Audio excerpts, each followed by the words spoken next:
Ça, c'est mon propre témoignage, mes frères. J'ai des trous de mémoire par rapport à mes circonstances pénibles. J'ai des trous de mémoire par rapport à mes circonstances pénibles. J'ai des trous de mémoire par rapport à mes circonstances pénibles.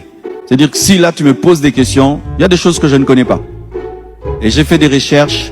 C'est que l'être humain, lorsque quelque chose l'a trop blessé, il développe une manière de se protéger, des fois en oubliant. L'être humain, lorsque quelque chose l'a trop blessé, il développe une manière de se protéger, des fois en oubliant. L'être humain, lorsque quelque chose l'a trop blessé, il développe une manière de se protéger, des fois en oubliant. Donc Marcelo est passé au tribunal. Marcelo s'est permis de dire qu'il était fou. Marcelo a dit à tout le monde qu'il souffrait de la démence, il avait des troubles de mémoire, il refuse de répondre des questions du juge. Il estime qu'il s'est s'auto-diagnostiqué lui-même la démence. D'accord? Pour ceux qui ne comprennent pas, bonsoir, bonjour, ça dépendra de l'heure à laquelle vous avez suivi cette vidéo.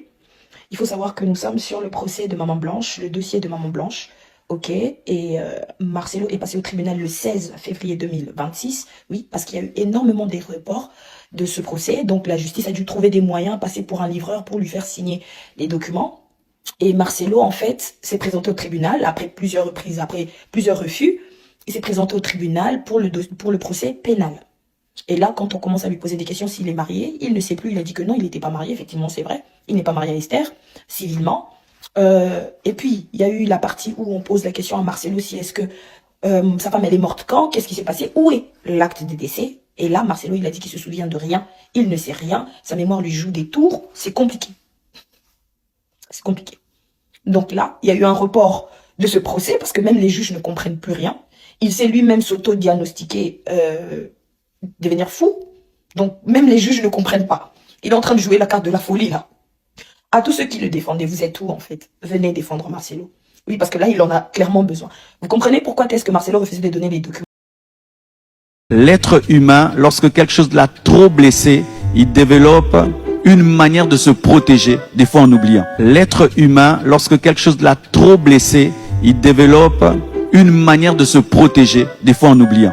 Toute cette énergie pour se blanchir et justifier l'incohérence de son récit. Lorsque j'attirais votre attention sur les contradictions de ce monsieur, beaucoup pensaient que je cherchais simplement le buzz.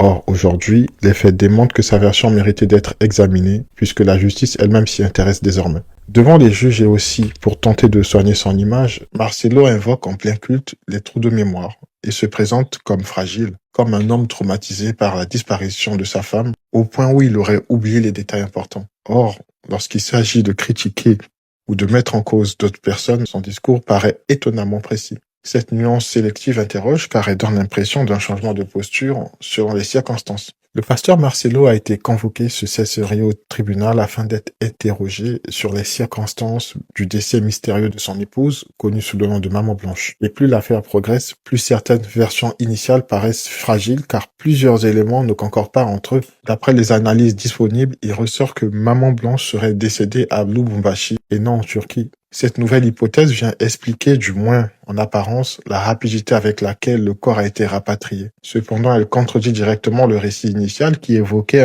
un décès survenu à l'étranger. Et cette contradiction soulève une première zone d'ombre majeure. Quelque temps avant son décès, des audios ont circulé dans lesquels on a écouté la défunte échanger avec sa mère et certains proches. Dans ces enregistrements, elle se plaignait des difficultés conjugales qu'elle rencontrait. Or, peu après cette plainte, son mari lui aurait offert une bague en diamant, un geste qui à première vue pourrait sembler affectueux mais qui dans ce contexte précis apparaît ambigu, puisque certains y voient une tentative de calmer les tensions ou de brouiller les pistes. À la suite de ces événements et après célébrer la réussite du baccalauréat de leur fils, Marcelo s'est rendu à Lubumbashi et c'est là qu'il aurait proposé à son épouse un voyage en Turquie en lui demandant d'abord de venir la rejoindre avant son départ à Lubumbashi. Elle accepte cette proposition et c'est malheureusement la dernière fois que ses proches auront de ses nouvelles. Un autre aspect a profondément choqué l'opinion publique, son remariage, jugé précipité, ainsi que certains récits diffusés après le décès qui semblaient tendre à salir la mémoire de Maman Blanche.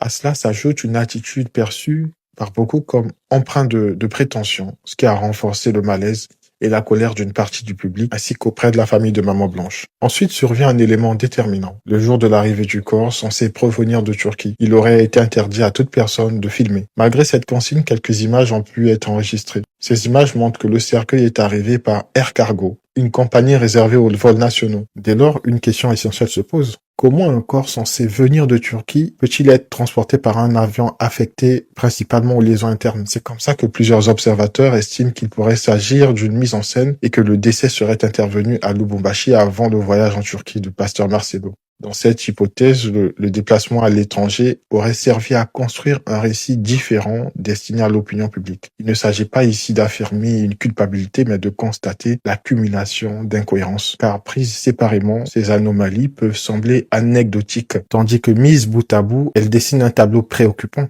Ce qui est certain, c'est que le temps ne joue plus en faveur du silence. Même si la vérité met parfois longtemps à émerger, l'étau semble progressivement se resserrer, puisque la justice examine désormais ces éléments avec attention. Pour conclure, cette affaire nous rappelle que la vérité peut être dissimulée un temps, mais qu'elle finit toujours par chercher un chemin vers la lumière. Nous devons donc rester attentifs, analytiques et responsables, car Maman Blanche mérite que toute la clarté soit faite sur les circonstances de sa disparition.